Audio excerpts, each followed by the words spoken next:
Friends, welcome back my YouTube channel. ನಾವಿವತ್ತು chicken curry ಮಾಡೋಣ. ಅದಕ್ಕೆ ಬೇಕಾಗಿರೋದು, ನಾನು ಮೊದಲಿಗೆ ಚಿಕನ್ಗೆ ಖಾರ ಪುಡಿ, ಅರಿಶಿನ ಪುಡಿ, ಸ್ವಲ್ಪ ಉಪ್ಪಾಗಿ ಮ್ಯಾಗ್ನೇಟ್ ಮಾಡಿ ಒಂದು ಹಾಫ್ ಆನ್ ಅವರ್ ಇಡ್ತೀನಿ.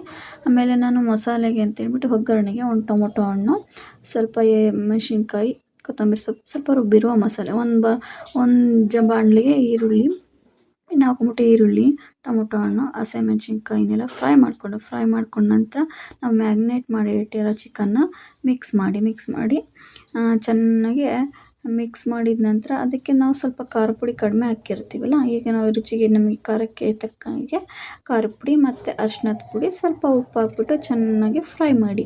ಏನಿಲ್ಲ ಅಂದರೆ 2-3 ನಿಮಿಷ ಅದು ನೀರು ಬಿಡೋವರೆಗೂ, ಎಣ್ಣೆ ಬಿಡೋವರೆಗೂ ಫ್ರೈ ಮಾಡಿಕೊಂಡು ನಂತರ ರುಬ್ಬಿಟ್ಕೊಂಡಿರುವ ಮಸಾಲೆ, ನಾವು ಅದರಲ್ಲಿ ಶುಂಠಿ ಬೆಳ್ಳುಳ್ಳಿ ಕೊಬ್ಬರಿನ ರುಬ್ಬಿಟ್ಟಿರ್ತೀವಲ್ಲ ಆ ಮಸಾಲೆನೇ ಆ್ಯಡ್ ಮಾಡಿಬಿಟ್ಟು ಮತ್ತೆ ಮಿಕ್ಸ್ ಮಾಡಿದ ನಂತರ ಮತ್ತೆ ಏನಿಲ್ಲ ಅಂದ್ರೂ 5 ನಿಮಿಷ ಚೆನ್ನಾಗಿ ಕುಯ್ಲಿ ಬಿಡಿ. ಸ್ವಲ್ಪ ಮತ್ತೆ ಟೇಸ್ಟ್ ನೋಡಿಬಿಟ್ಟು ಉಪ್ಪು ಹಾಕಿ, ಅದಕ್ಕೆ ಲಾಸ್ಟಲ್ಲಿ ಫೈನಲಾಗಿ ನಾವು ಸ್ವಲ್ಪ ಚಿಕನ್ ಪೌಡ್ರ್ ಹಾಕ್ಬಿಟ್ಟು ಫೈನಲಿ ಕೊತ್ತಂಬರಿ ಸೊಪ್ಪು ಆ್ಯಡ್ ಮಾಡಿಬಿಟ್ಟು ಇನ್ನೊಂದು 2 ನಿಮಿಷ ಕುದ್ಬಿಟ್ರೆ ರೆಡಿ ಟು ಈಟ್. ತಿನ್ನೋಕ್ಕೆ ತುಂಬ ರುಚಿಯಾಗಿರುತ್ತೆ. ನೀವು ಒಮ್ಮೆ ಟ್ರೈ ಮಾಡಿ ನೋಡಿ. Thank you.